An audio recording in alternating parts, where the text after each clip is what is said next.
우리 에베소서 3장, 우리 특송은 그 다음입니다. 에베소서 3장, 우리 14절에서 19절입니다. 에베소서 3장 14절에서 19절입니다. 제라가 여러분을 대신해서 대독해 드리겠습니다. 이러므로 내가 하늘과 땅에 있는 각 족속에게 이름을 주신 아버지 앞에 무릎을 꿇고 비노니 그의 영광의 풍성함을 따라 그의 성령으로 말미암아 너희 속사람을 능력으로 강건하게 하시며 믿음으로 말미암아 그리스도께서 너희 마음에 계시게 하시옵고 너희가 사랑 가운데서 뿌리가 박히고 터가 굳어져서 능히 모든 성도와 함께 지식에 넘치는 그리스도의 사랑을 알고 그 너비와 길이와 높이와 깊이가 어떠함을 깨달아 하나님의 모든 충만하신 것으로 너희에게 충만하게 하시기를 구하노라. 아멘. 우리 시간 봉해주로 주님의 교회 찬양대에 찬양이 있겠습니다.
네. 우리 하나님만 오직 하나님께만 영광 돌리시기를 바랍니다. 너무너무나 감사하고 고맙습니다. 우리 이 시간 우리 본문 말씀을 의지해서 마음의 주인이라는 제목으로 우리 이용걸 목사님 나오셔서 말씀 증거하실 때 여러분 마음의 문을 활짝 여시고 큰 은혜 받으시기를 바랍니다.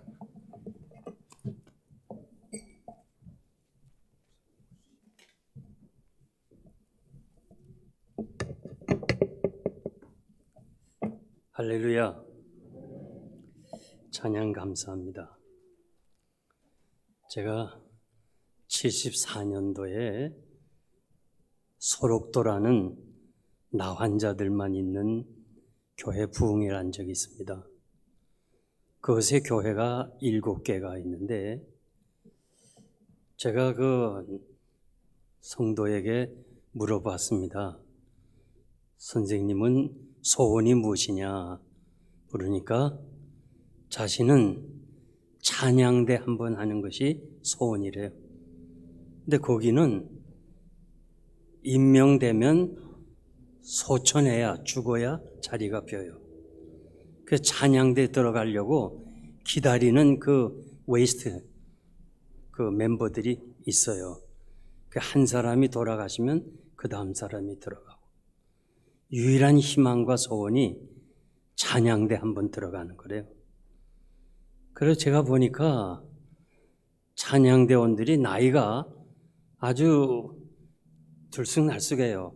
머리가 하얀 노인네가 있고 소년이 있고. 그래서 그분 얘기가 자기가 이제 죽을 날도 멀지 않았는데 죽기 전에 꼭 찬양대 한번 서고 가고 싶다고 그러면서 제가 가끔 저 나이 많은 사람은 하나님이 불러가시고 대신 내가 들어가길 원합니다. 그러더라고. 찬양대가 얼마나 귀해요. 찬양대 여러분들은 절대 결석하지 말고 이 귀한 사명 잘 감당하시고요. 또 이렇게 아직 들어가지 않은 분도 다 찬양대에서 찬양대가 얼마나 귀중한 일이에요. 하나님께 영광을 돌리시고 지금 우리는 매일처럼 암세포가 수백 마리 우리 몸에서 생깁니다. 그런데 다행히 하나님께서 이 암세포를 잡아먹는 자연 살해세포를 우리 몸에 주셔서 이렇게 암세포를 날마다 잡아먹기 때문에 우리가 암에 걸리지 않고 있는 거예요. 세계적인 권위자인 암의 치료의 권위자인 김의신 박사 얘기는 찬양하는 사람은 그렇지 않는 사람보다 암세포를 잡아먹는 자연 살해세포가 1000배나 많대요. 찬양하는 사람은. 이럴 때는 찬양대원들은 아멘 해야 되는데 그래서 찬양하는 사람은 건강하다는 거예요. 그래서 앞으로 찬양대 안 하신 분은 꼭 찬양대 하시기를 바라고요. 오늘 저는 너무 기뻐요. 감사하고 이곳에 와서 첫 번 들은 얘기가 이렇게 세 교회가 연합을 하게 되고 또 이 아름다운 성전에서 예배를 같이 드린다니 거 얼마나 감사한지. 오늘 우리 이 장로님도 간절히 기도했는데 이렇게 아름다운 교회를 짓기 위해서 얼마나 섬겼고 희생하신 분들이 많았겠어요. 그러니까 그분들을 생각하면서 서로 사랑하고 화목하고. 저도 계속 이 교회가 부흥되기를 기도하겠고요. 또 이 주변에서 많이 지금 이 교회를 보고 있을 거예요. 저 교회가 어떻게 될까. 그러니까 우리가 서로 조심하고 서로 위로해주고 서로 사랑으로 품어주고, 그래서 화목한 것이, 화목을 절대 깨서는 안 되고 화목하고, 그저 전도회든지 재직회든지 당회든지 만장일치로, 하나님이 원하시는 것은 만장일치지, 절대 교회는 민주주의가 아니에요. 다수가결이 아닙니다. 많은 사람이 교회를 민주주의로 생각하는데 아니에요. 교회는 신본주의예요. 신본주의. 하나님 제일주의. 하나님이 원하시는 것은 하나 되게 하셨으니까 이제 그 하나 되게 하신 것을 여러분들은 힘써 지키는 일만 남은 거 꼭 기억하시길 바랍니다. 양옆에 사람들에게 옆에 앉아주셔서 감사합니다. 인사.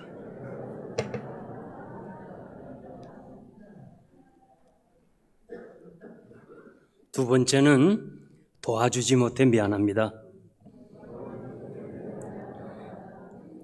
주님의 사랑으로 사랑합니다. 감사합니다. 미안합니다. 사랑합니다. 이 세 마디를요, 가정에서도 자주 하세요. 자주 하세요. 아침에 아내가 이렇게 식사를 준비하고 또 저녁에도 준비하면 먹고서 감사합니다. 그 한마디가 아내의 수고가 다 그냥 없어지는 거예요. 아주 감사한 거예요. 가정에서 이 감사합니다, 미안합니다, 사랑합니다 실천해 보세요. 너무너무 좋아요. 교회에서도 계속 이 세 마디를 여러분들이 자주 하시기를 바랍니다. 기도하겠습니다. 하나님 아버지, 감사합니다. 이 거룩한 날에 영광스러운 교회에 모여서 하나님 앞에 형제가 연합하여 동거함이 어찌 그리 선하고 아름다운 거 하신 것처럼 하나님 앞에서 한 마음으로 예배드리게 됨을 감사합니다. 귀하신 장로님이 간절히 조목조목 간구해 싸우니 그 기도를 꼭 들어 응답해 주시고 앞으로도 많이 섬기도록 영육간에 건강을 허락하여 주시옵소서. 주님만 의지합니다. 주만 바라봅니다. 광야 같은 세상에서 주님 의지하고 살기를 소원하여 찬양했사오니 우리의 찬양을 하나님이 받으시고 우리가 그 찬양이 기도가 되게 하여 주옵소서. 올 때는 어떠한 모양으로 왔든지 돌아갈 때는 기쁨이 충만케 하여 주시옵소서. 예수님의 이름으로 감사하며 기도하옵나이다. 아멘. 한 부인이 점심 식사쯤에 세 사람의 노인이 자기 집 앞을 지나가는 거예요. 그래서 시장하실 텐데 집에 들어와서 그저 욕이나 하고 가시라고 세 노인을 초청했습니다. 그런데 그 노인 중에 한 사람이 우리 세 명은 같이 들어갈 수가 없습니다. 우리 세 명 중에 한 명만 초청해달라. 그러면서 소개하기를 이 사람은 성공이라는 사람이고 이 사람은 재물이라는 사람이고 나는 선이라는 사람입니다. 성공을 부르시든지 재물을 부르시든지 선한 사람을 부르시든지 셋 중에 한 사람만 불러서 대접을 해주세요. 아니 뭐 그렇게 차린 거 없으니까 그냥 다 들어오세요. 그리고 그냥 잠시 요기하고 가세요. 간청을 해도 셋이는 못 들어간다는 거예요. 그 이상하다. 그래서 집안에 들어가서 남편에게 의논했어요. 성공을 초청할까? 재물을 초청할까? 선을 초청할까? 그래도 선한 사람이 좋을 테니까 선한 사람만 그럼 초청하자. 그 나가서 부인이 선한 사람만 들어오세요. 그러니까 성공도 따라오고 재물도 따라와요. 셋이 다 들어와요. 아니, 한 사람만 온다는데 왜 이렇게 세 분이 같이 들어오세요? 그러니까 착한 사람이 가는 곳에, 선한 사람이 가는 곳에는 성공도 재물도 따라간다는 거예요. 이것은 오늘까지 유대인 사회에서 내려오는 전통적인 이야기입니다. 사람이 착하면 재물과 성공은 자연히 따라온다는 거예요. 이것을 여러분들이 꼭 기억해 주셨으면 좋겠어요. 바나바는 착한 사람이요, 성령과 믿음이 충만한 자라 이에 큰 무리가 죽게 더하더라. 바나바는 착한 사람. 우리가 성령도 중요해요. 믿음도 중요합니다. 그러나 그에 앞서서 사람이 착해야 돼요. 착한 사람이 돼야 돼요. 제가 목회를 40년 이상 하고 은퇴한 후에 뒤돌아보면서 말씀드릴 수 있는 것은 교회 직원은, 교회 일꾼은 무엇보다 착한 사람이어야 돼. 그래야 하나님의 일을 온전하게 하나님의 영광을 위해서 일할 수가 있는 것입니다. 제가 나온 총회신학대학의 교훈이 목사 되기 전에 인간이 되라, 신자가 되라는 거예요. 인간도 안 된 사람이 목사가 되면 사람 다 죽여요. 오늘 우리가 잘 알잖아요. 목사 한 사람이 잘못해가지고 얼마나 많은 교인들이 상처를 입느냐 그 말이에요. 가장 중요한 것은 인간이 돼야 되는 거예요. 인간이 되기 위해서는 마음이 착해야 돼요. 인간의 마음은 아침 저녁으로 변해요. 왜 그래요? 내 마음의 주인이 나 자신이기 때문에 그래요. 내 마음의 주인이 주님이시라면, 성령이시라면 우리가 이렇게 살지 않을 거예요. 갈라디아서 2장 20절에 보면 내가 그리스도와 함께 십자가에 못 박혔나니 그런즉 이제는 내가 산 것이 아니요 내 안에 그리스도가 사신 것이라. 이제 내가 육체 가운데 사는 것은 나를 위해 사는 것이 아니고 나를 위해 자기 목숨을 버리신 예수 그리스도를 위해서 사는 것이라고 사도 바울은 그렇게 간증을 했습니다. 빌립보서 1장 8절 말씀 보면 내가 그리스도의 심장으로, 내 심장이 아니에요, 그리스도의 심장으로 너희 무리를 어떻게 사랑하시는지 하나님이 아신다고 그랬어요. 중생이 뭐예요? 중생은 내가 죽고 내 자신이 죽고 내 안에 그리스도가 다시 사는 것이 중생입니다. 조지아주에 사는 소니 그레이엄이라는 사람이, 테리 코틀이라는 33살 난 사람이 권총으로 머리에 대고 자살을 했어요. 그래서 그 테리 코틀의 심장을 소니 그레이엄이 이식을 받았어요. 원래 기증한 사람과 수혜자가 몰라야 되는데 어떻게 알아가지고 미망인 세릴라라는 여자에게 감사 편지를 보내면서 부부의 연을 맺었어요. 그러니까 이것이 뉴스감이에요. 그래서 신문에 몇 번 기사화됐는데 아주 두 분은 행복하다고 그랬어요. 그런데 4년이 지난 후에 테리 코틀의 심장 이식을 받은 소니 그레이엄이라는 사람이 자살을 했는데 똑같이 권총을 머리에 대고 자살을 했어요. 아무런 그 부부간에 자살할 만한 그런 동기가 없는데 죽었단 말이에요. 그래서 야 이거 이상하다 생각해가지고 과학자, 심리학자, 의학자 서로 모여가지고 장기 이식을 받은 사람의 그 사람의 성품, 삶의 질 이런 걸 다 조사해 보니까 무슨 결론에 얻었는 거 아니? 장기를 받은 사람, 그 장기를 준 사람의 성격, 습관 이런 것이 전이된다는 결론을 얻었어요. 그러니까 장기를 받아도요, 정말 좋은 사람 거 장기 받아야지 아주 못된 사람 거 받으면 그렇게 된다는 거예요. 그러니까 바울이 너희 안에 그리스도, 예수 그리스도의 마음을 가지라, 마음을 품으라, 이 말은 우리 자신이 죽고 예수 그리스도의 심장을 여러분들이 이식을 하라는 거예요. 성도가 누구예요? 나는 죽고 내 안에 그리스도가 사신 거예요. 누가 하나님의 자녀예요? 예수 그리스도를 영접하는 순간 나 자신은 죽고 내 안에 그리스도가 살아서 그리스도의 영이 나를 지배하는 거, 이것이 진정한 크리스찬이라는 것을 여러분들이 잊지 말기를 바랍니다.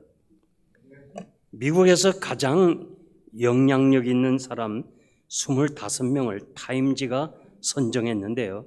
그 중에 한 사람인 스티븐 코비 박사라고, 이분은 유명한 저술가고 가정문제의 전문가고 그리고 세계적으로 존경받는 리더십의 권위자입니다. 이분이 90대 10이라는 원리를 발표했어요. 우리가 세상을 살아가는 동안에 여러 가지 일들이 있어요. 사건들이 있어요. 그건 10이고 90%는 그것에 대한 반응, 90%는 우리의 책임이라는 거예요. 예를 든다면 저희들이 어제 밤에 이렇게, 그러니까 금요일 밤에 뉴욕에서 출발해서 이제 이륙하기 위해서 나왔다가 에어컨이 고장이라고, 에어컨이 고장났다고 지금 90도가 되는데 그냥 갈 수는 없으니까 다시 터미널로 들어가겠다. 그 얘기예요.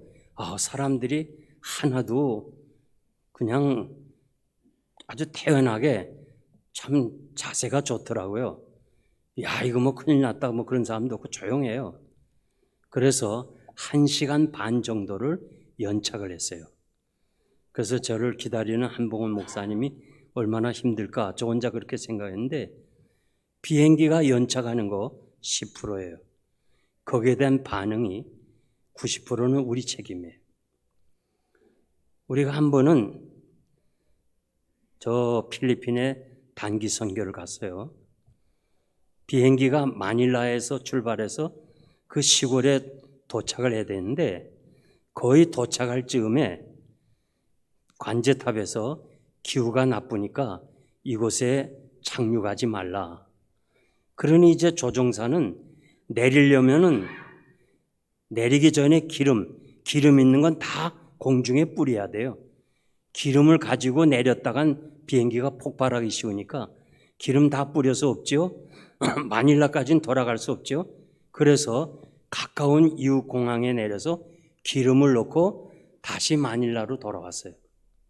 그때가 밤 2시가 넘었어요. 그런데요, 필리핀 사람들은 조용히 짐을 찾아가는데 떠드는 사람이 있었어요. 누구냐 하면 한국 사람이에요. 우리 선교 가는 우리 교인들이에요. 우리는 오늘 밤 어디서 자냐 이거야. 매니저 불러오라, 뭐 숙소 제공하라. 야, 떠드는 사람은 한국 사람이더라고.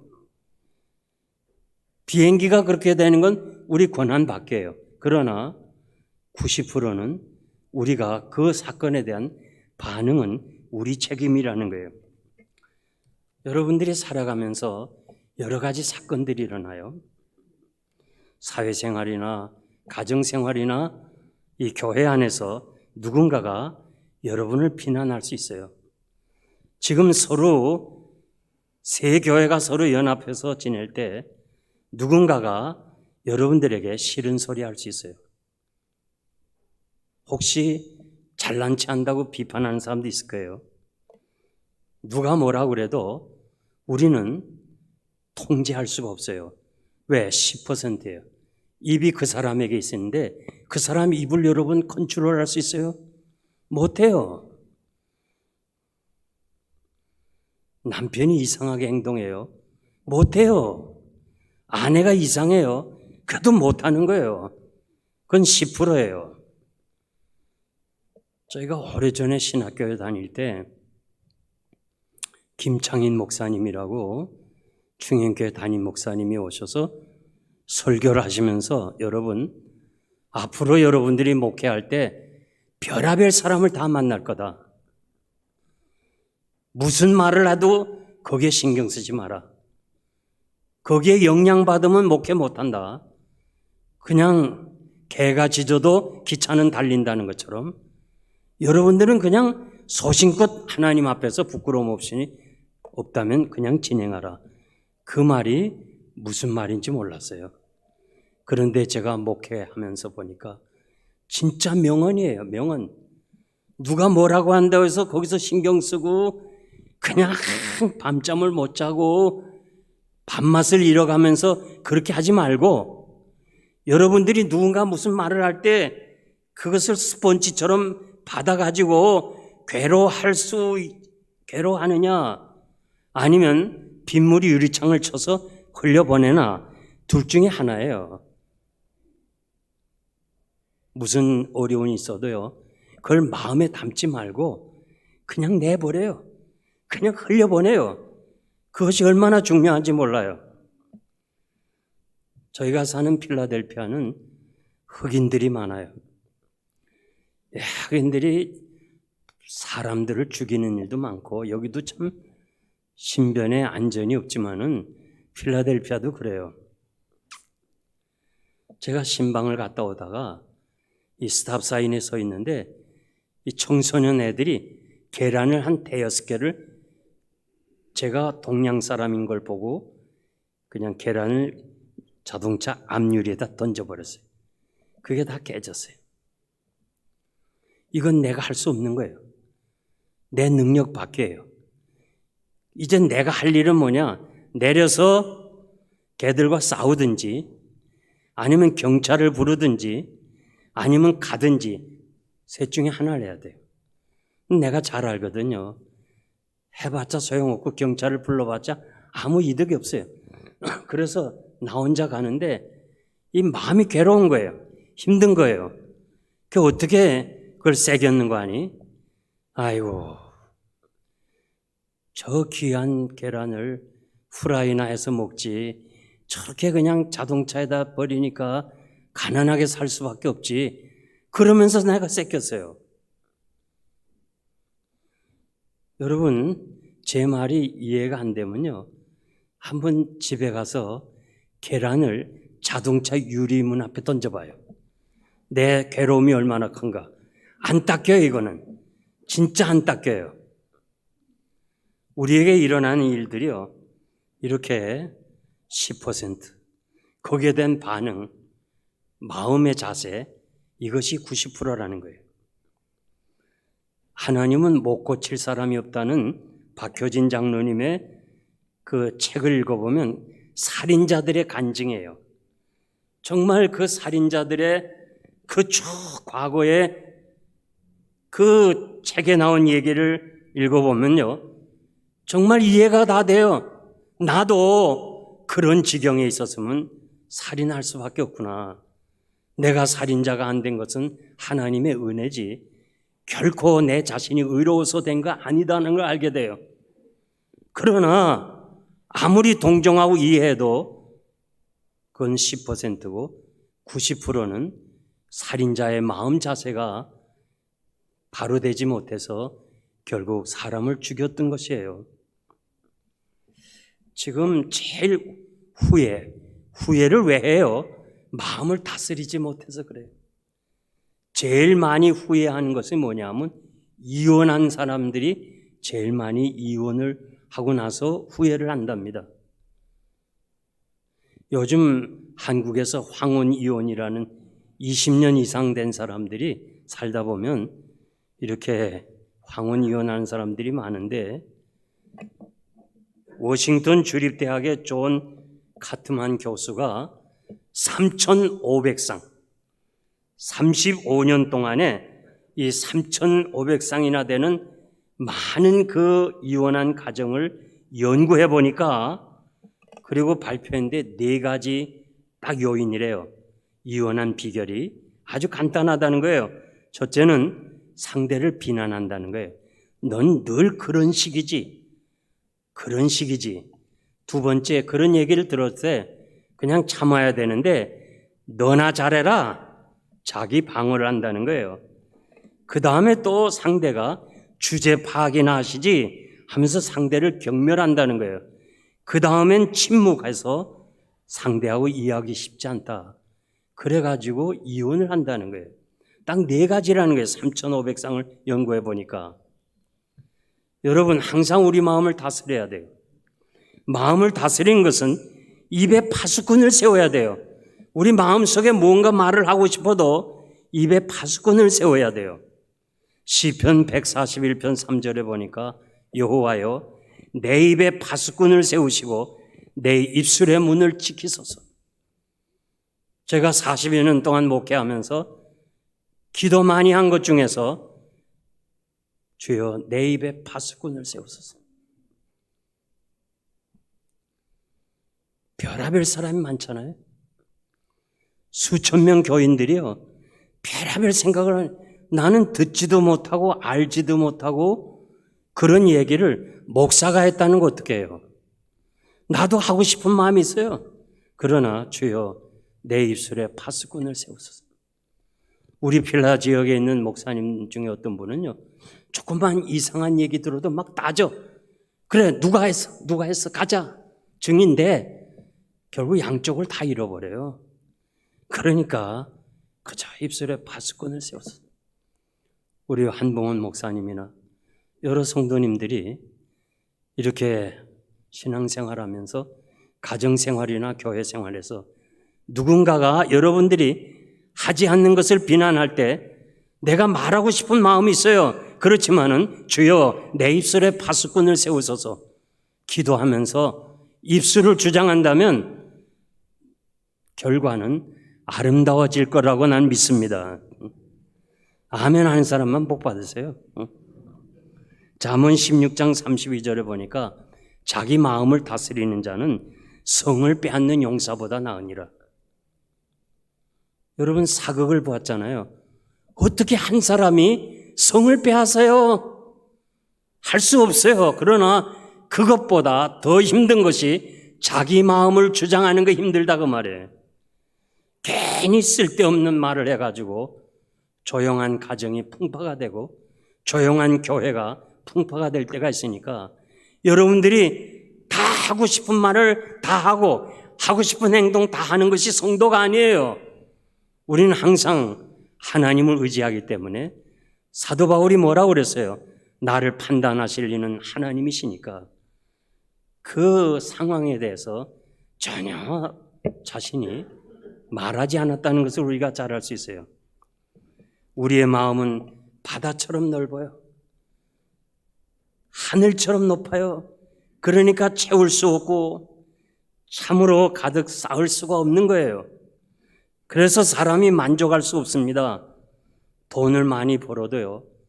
바다처럼 넓으니까 다 채울 수가 없는 거예요.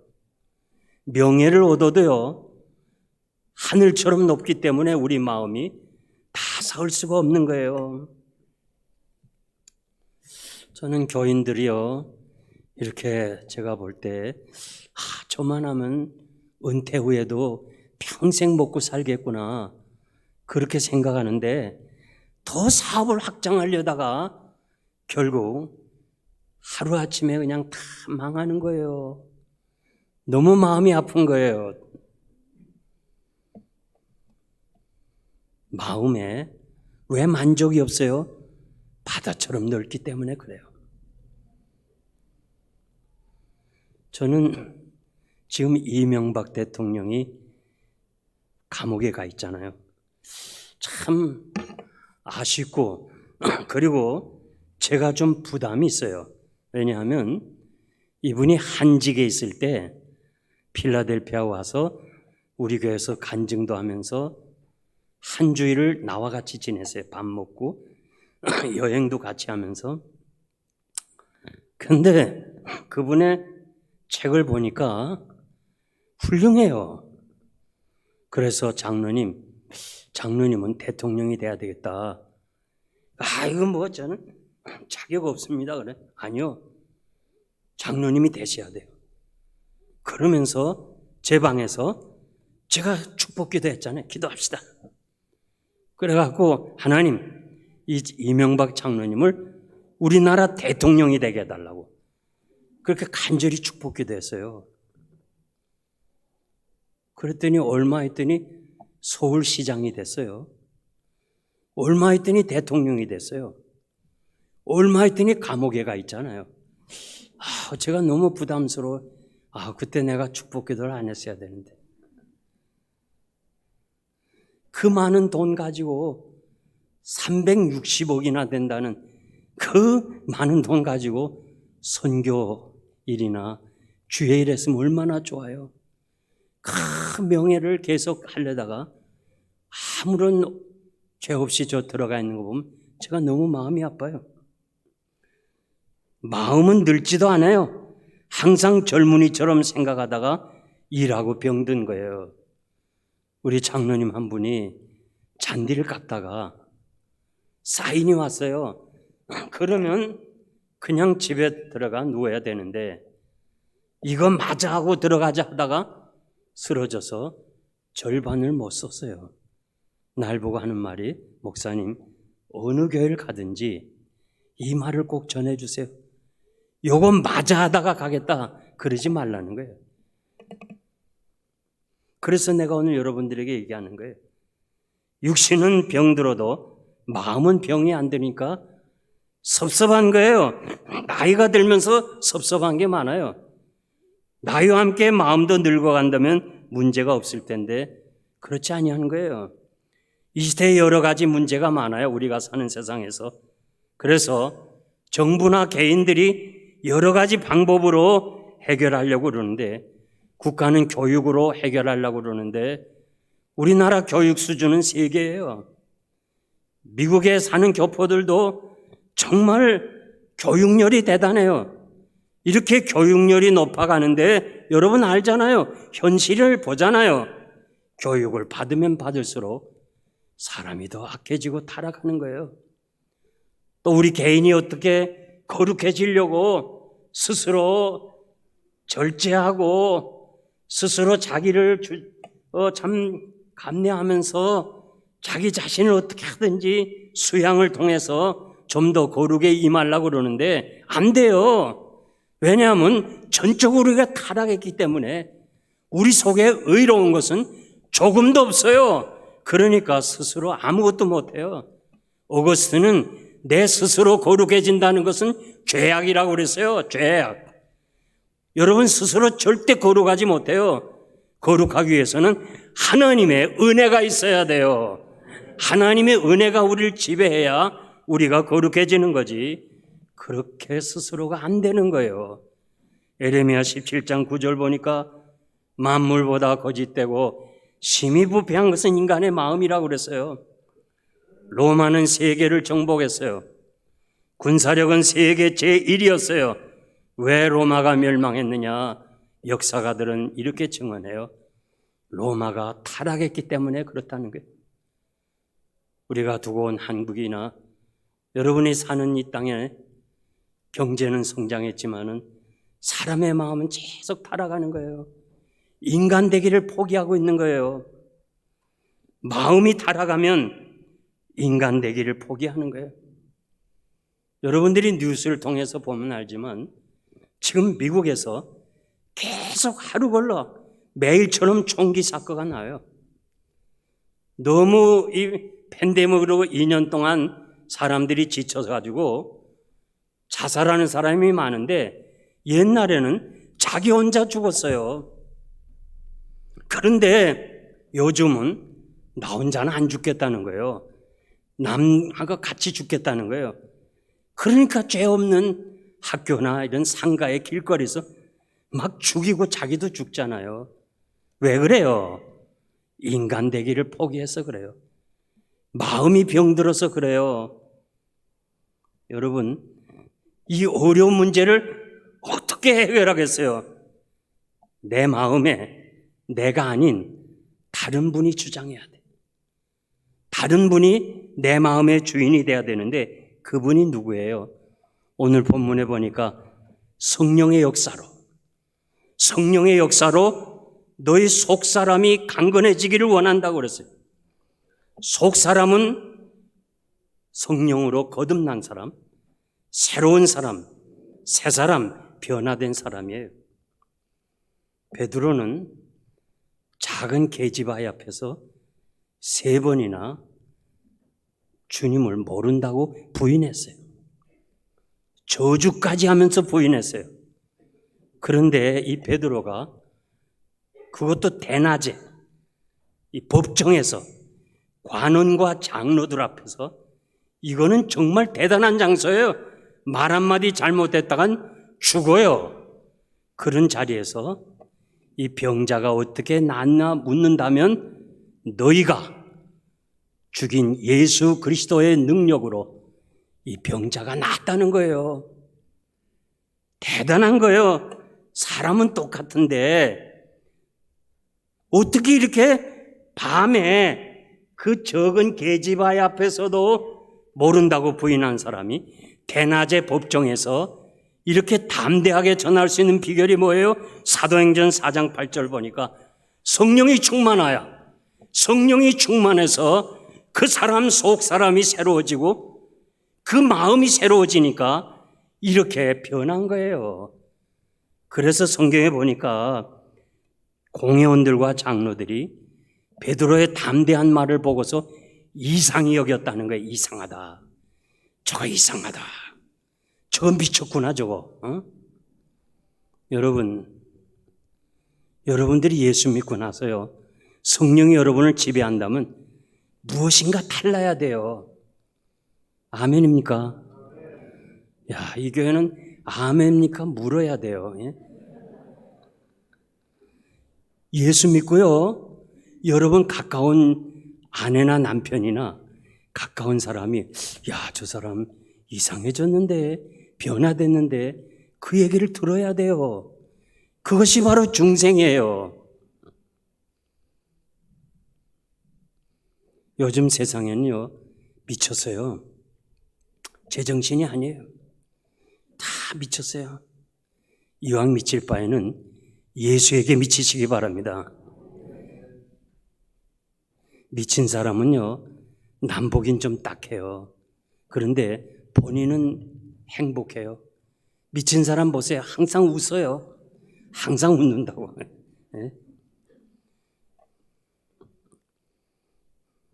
우리가 전도하다 보면요, 난 예수 안 믿겠습니다. 그런 사람이 있어요. 그 왜 그러냐면 예수 믿는 것들이 더해요. 나 예수 믿는 것 때문에 사기당했어요. 그런 사람 많아요. 인정해야 돼요. 왜 예수 믿는 사람이 이렇게 거짓말 많이 해요? 제가 목사니까요, 할 수 없이 교제하는 사람들이 있어요. 목사가 아니라면요, 다시는 교제하고 싶지 않은 사람들이 있어요. 왜 이렇게 예수 믿는 사람이 거짓말을 해요?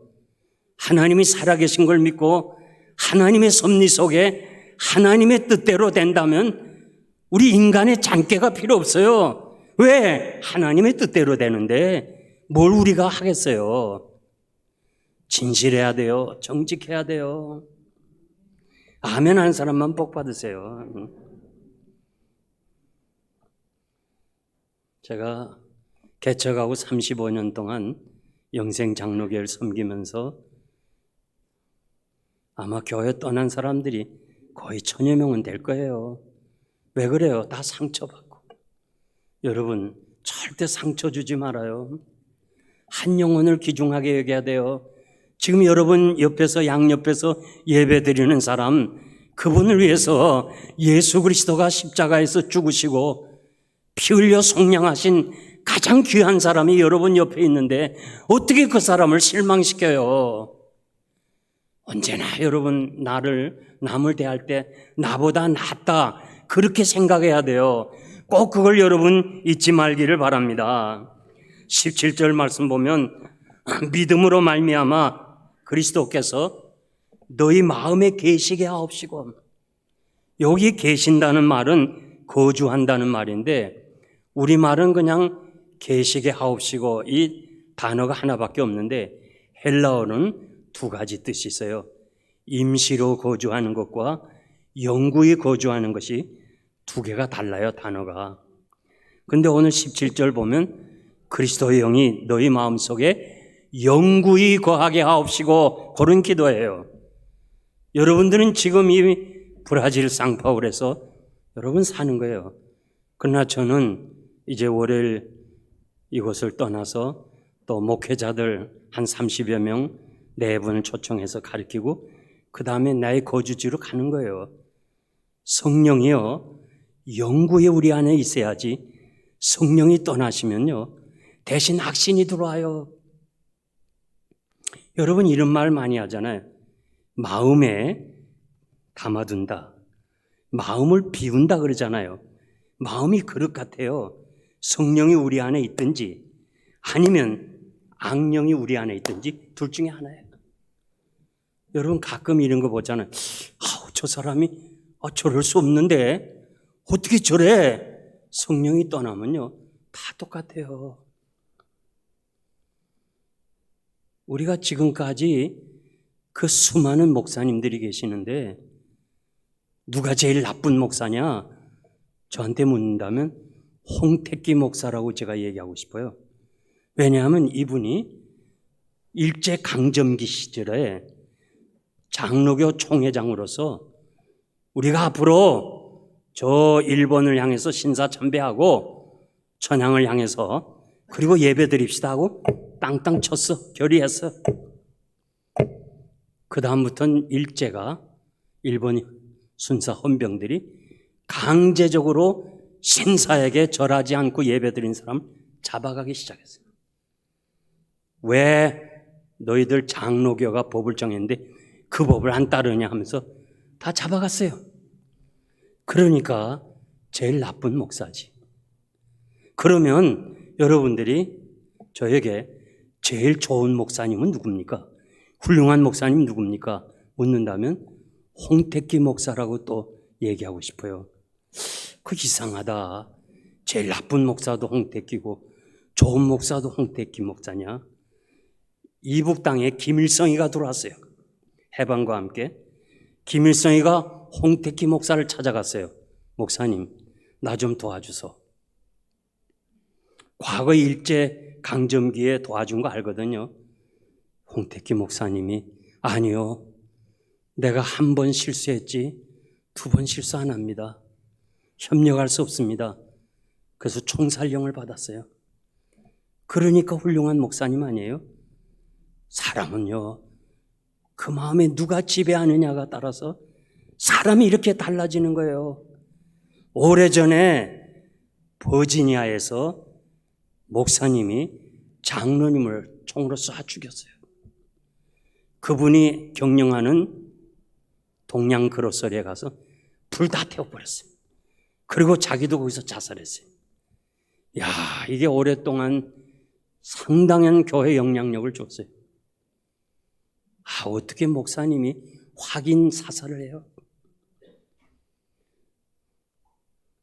그래서 우리 교회 장로님들도 많이 계셨고 또 필라델피아에 있는 분들이 자꾸 날 보고요 만날 때마다 인사가 목사님, 목사가 장로 죽인 걸 어떻게 생각하십니까? 그래.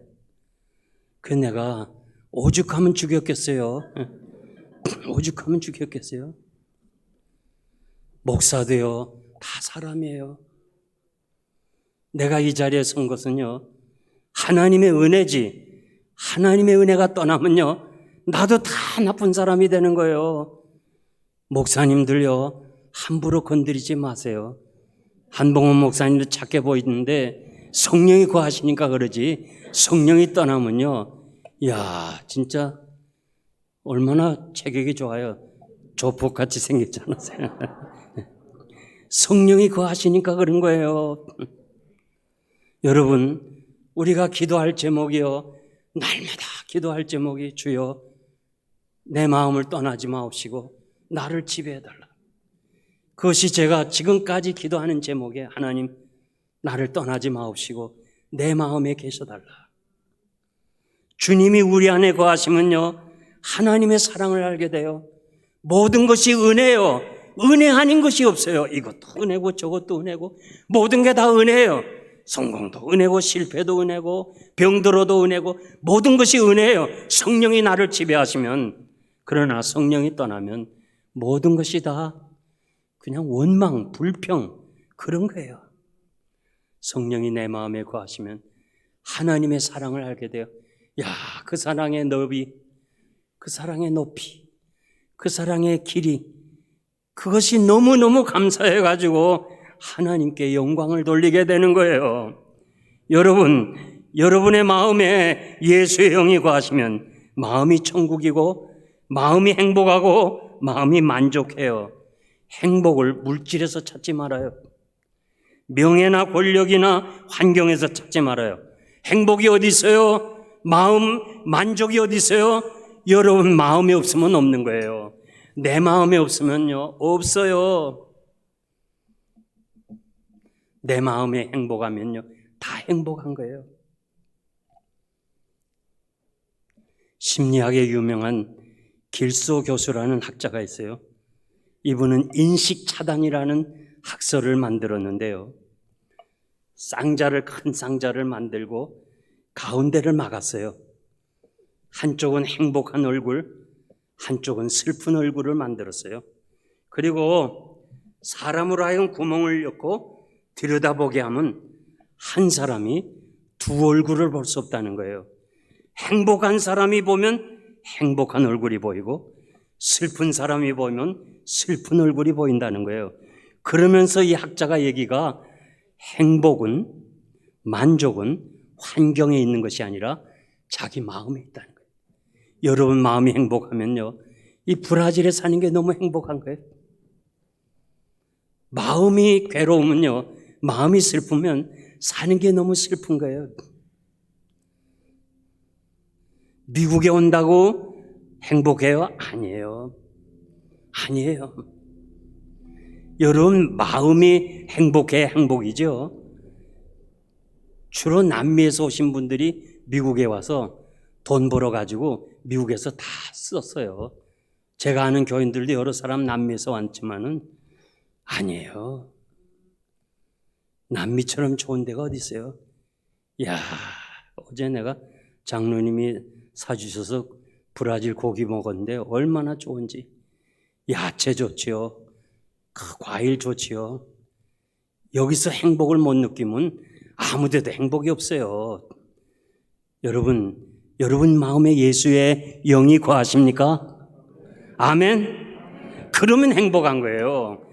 내가 행복하면 다 행복한 거예요. 요즘 사람들이요, 건강에 대한 관심이 많아요. 그래서 등산하면 좋다고 하면서 등산을 막 하는데요. 한번 한국 가서 보니까 등산을 줄을 서서 올라가요. 그냥 막 줄줄이 올라가요.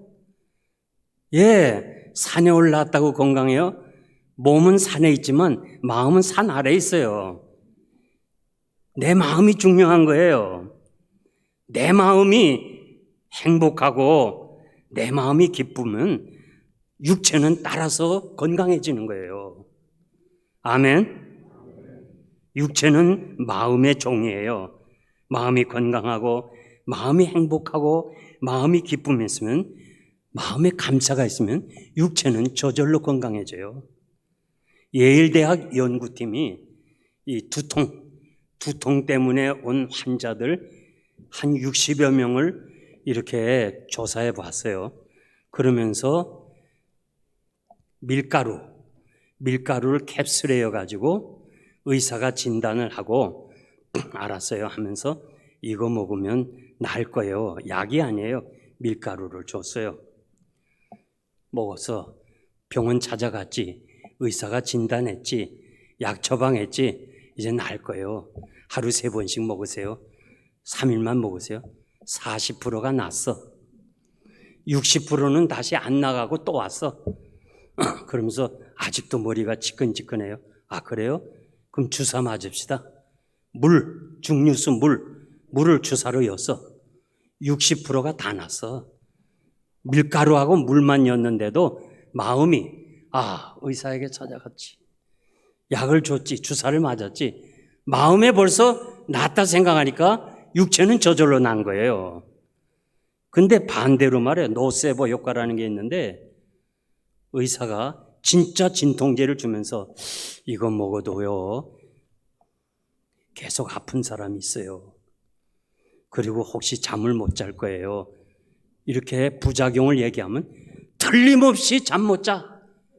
그리고 진통의 효과가 없어. 왜? 우리 뇌에서 이미 진통 효과를 내지 못하는 거야. 마음이 그러니까. 여러분 벌써 성경에 잠언 17장 22절을 보니까 마음의 즐거움은 약이다. 히브리 말로 치료가 된다고 그랬어요. 하나님은 우리를 만드시고요. 마음이 행복하고 마음이 즐거우면 치료가 다 되게 있어요. 뒤늦게 지금 400년 뒤늦게 이게 진리구나. 그래가지고 의학이 따라가는 거예요. 옛날 어른들 얘기가요. 마음이 즐거우면요. 발걸음이 가볍다고 그랬어요. 맞아요. 아주 교인 중에요. 여러분 목사님에게 상처 주지 말아요. 말 한마디라도 참 좋은 말을 해요. 괜히 삐딱한 교인들이 있어요. 그러고는 안 나와. 나 신방 가기 싫어요. 이제 뭐 은퇴했으니까 자유롭게 말해야죠. 방송 또 나가는 것도 아니고 우리 교인도 모를 테니까. 난 이제 은퇴해서는 몰라 이제. 정말 가기 싫은 사람 많아요. 안 갈 수 없잖아요. 또 안 가면 또 신방 안 했다고 그럴까 봐. 장로님들이 신방 갔다 왔어요. 그런 사람도 있으니까. 그런데 그런 집에 갈 때는요. 왜 이렇게 발걸음이 천근만근해요. 야 진짜 무거워요 발이. 가고 싶지 않는 거예요. 그런데 그냥 교회를 위해서 섬기고 희생하고 그런 사람이 아프다면요. 순간에 가버려. 얼마나 발걸음이 가벼운지 몰라요. 이 광야 같은 세상에서요. 여러분들이 주님과 함께 걷는다면 얼마나 행복해요. 주님이 나와 함께 하신다는 것. 이성봉 목사님 너무너무 훌륭한 목사님인데요. 이 목사님이 추운 겨울에도 그 흰 두루마기를 입으셨는데 손을 집어넣지 않아요. 목사님 손을 좀 집어넣으세요. 이 사람아 주님이 내 손 잡고 가는데 내가 어떻게 주머니에 넣어? 항상 임마누엘 신앙을 가졌기 때문에 끝까지 훌륭하게 살다가 하나님 나라에 갔어요. 이 어려운 세상에서 팬데믹 시대에 또 이 브라질의 여러 가지 안전 문제가 있는 이때에 여러분들이 어렵고 힘들 때마다 나 홀로 가는 것이 아니라 주님이 나와 함께 가신다는 사실을 믿으시길 바랍니다. 여러분 마음속에 확신을 가지시길 바랍니다. 나 홀로 사는 것이 아니고 주님이 나와 함께 하신다는 것, 이것이 얼마나 하나님 앞에서 귀중한지 몰라요. 이제 제가 결론적으로 말씀드리는데요. 폴란드에 가면 아우슈비츠 수용소가 있어요.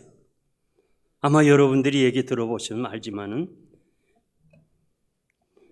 잔인했어요. 유대인 600만을 이렇게 희생시킨 그 형무소인데요. 야, 거기 제가 2번이나 갔잖아요. 사람을 가스실에 넣는 거예요. 일 시키고는 목욕하라고 하면서 요 예배당 3분의 1만 해요, 장소가. 거기다가 잔뜩 집어넣고 밖에서 문을 걸고 위에서 가스를 내서 다 죽여요. 그리고 물로 청소해요. 그 다음에 그 시체를 옆에다 화장터에서 그 다음에 뭐 기름 빼고 뭐 하고 쓸 거 다 쓰고 그런 현장이 그대로 남아 있어요. 야, 어떻게 사람이 그렇게 잔인하게 해요? 그 일을 누가 했는 거 아니? 아이히만이 했어요. 아이히만. 이 아이히만을 저 남미에서 이 아르헨틴 그 부근에서 잡아다가 법정에 세웠어요. 전범. 지금도 이스라엘 특공대 그 사람들이 나치 전범을 지금도 브라질, 칠레, 아르헨틴, 파라과이 지역에 계속 찾고 있어요. 근데 이 아히만을 어떻게 찾았느냐? 대부분 사람이 얼굴 성형 수술했어요. 이름을 바꿨어요. 그리고 아주 사람들을 눈에 안 띄는 시골에 가 살아요. 근데 어떻게 잡았느냐? 성형 수술해서 남 볼 때 아이만 몰라요. 그런데 귀를 하지 않았어. 성형 수술을. 여러분 앞으로 하게 되면 귀까지 하세요. 이 귀를 안 했기 때문에 잡혀왔어. 그래가지고 이분을 재판하는데, 당시에 그 아우슈비츠에서 살아남은 디무르라는 사람이 증인으로 왔어요. 디무르시 앞에 왔어요. 약 3m 정도 앞에 서게 하고 판사가 물어요.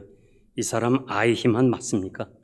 보는 순간 까무러쳐요. 그 법정이 휴정이 됐어요. 다시 깨어난 후에 판사가 이렇게 물어요. 디무르시, 과거에 그 악몽이 되살아났습니까? 아니에요.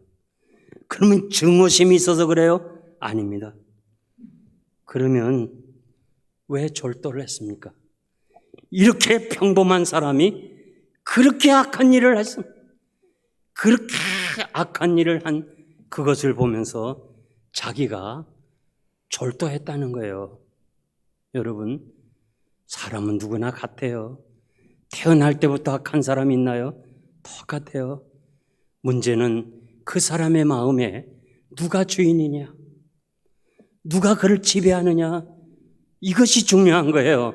사랑하는 성도 여러분, 나는 여러분들이 주의 영이 여러분 마음속을 지배하기를 원해요.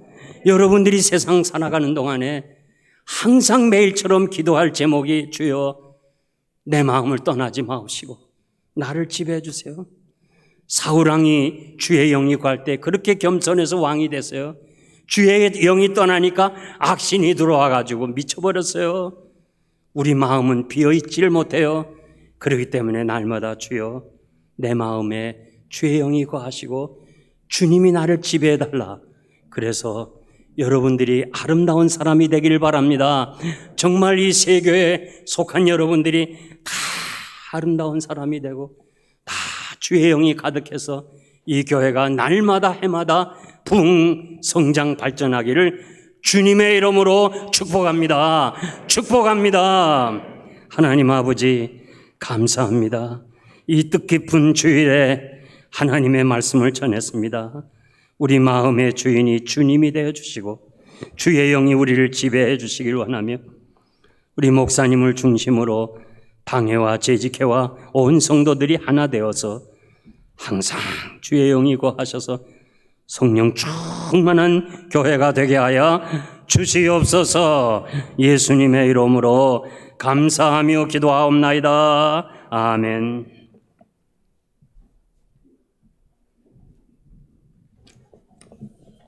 우리 주신 말씀 얼마나 감사한지 모르겠습니다. 우리 하나님의 은혜가 함께 하시길 바랍니다. 우리 찬양하면서 우리 하나님께 귀한 예물 봉헌하겠습니다.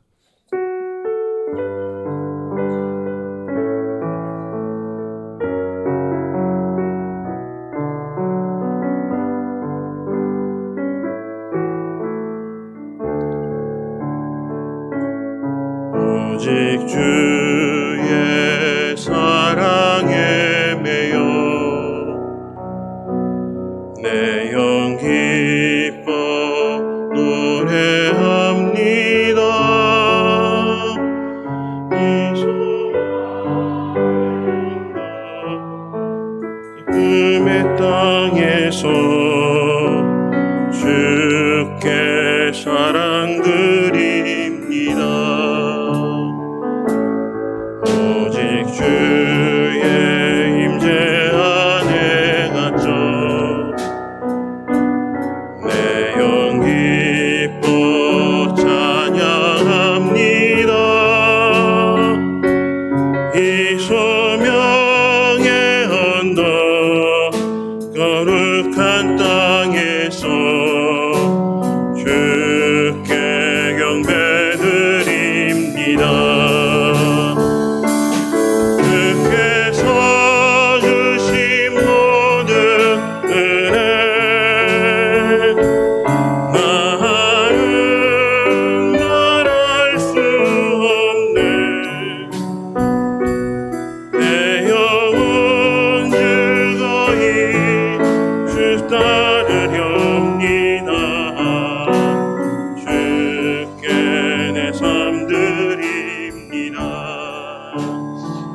그 자리에 일어나셔서 우리 한번 옆에 분들 축복해 주시고 좀 안아주시면 좋겠어요. 주의 사랑 아래 하나 되십시다라고요. 주의 은혜 가운데 하나 되시고 우리 한 주간 동안도 말씀 붙잡고 여러분 승리하시길 바랍니다. 하나님이 우리와 함께 하십니다. 우리 찬양 부르시면서 하나님께 온전하게 봉헌하시고 우리 예물을 위해서 우리 목사님 기도하시고 축도하심으로 우리 모든 예배를 마치겠습니다.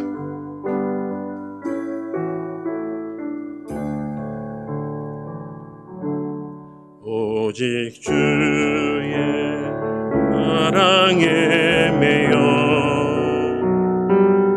내 영 기뻐 찬양합니다. 이 소망의 언덕 기쁨의 땅에서 주께 사랑 드립니다. 오직 주의 임재 안에 갇혀 내 영 기뻐 찬양합니다. 이 소명의 언덕 거룩한 땅에서 주께 경배드립니다. 주께서 주신 모든 은혜 나는 말할 수 없네. 내 영혼 즐거이 주 따르렵니다. 주께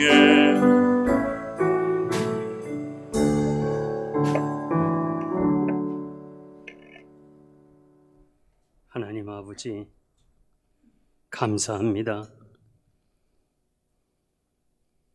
모든 것이 하나님의 것이고 하나님의 것을 하나님 앞에 돌려드립니다. 우리 손에서 주의 손에 옮겼습니다. 주님이 축사하시고 주의 영광 위하여 영혼 구원하는 일에 아름답게 쓰여지기를 소원합니다.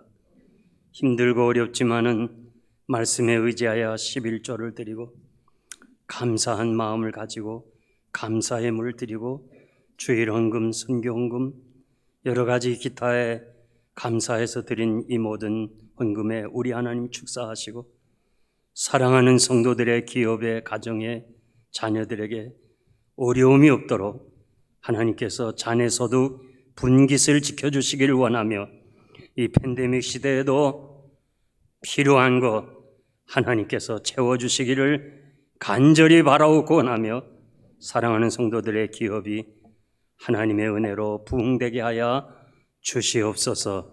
예수님의 이름으로 감사기도 드려오며 지금은 우리 주님 예수 그리스도의 무한하신 은혜와 하나님 아버지의 극진하신 사랑하심과 성령님의 감동 역사하심이 우리의 마음의 주인이 주님이 되어주시고 영구히 떠나지 마옵시고 주의 은혜 안에서 영성이 풍성하여 하나님께 영광을 돌리는 사랑하는 성도들이 되기를 소원하는 사랑하는 주의 백성들 머리 위에 저들의 가정 위에 저들의 경영 위에 지금으로부터 영원토록 함께 있을지어다.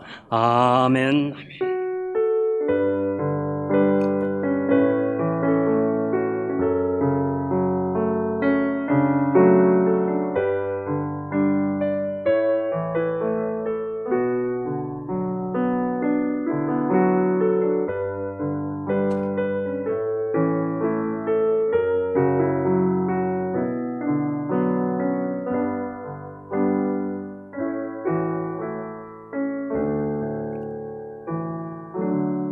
우리 가지 마시고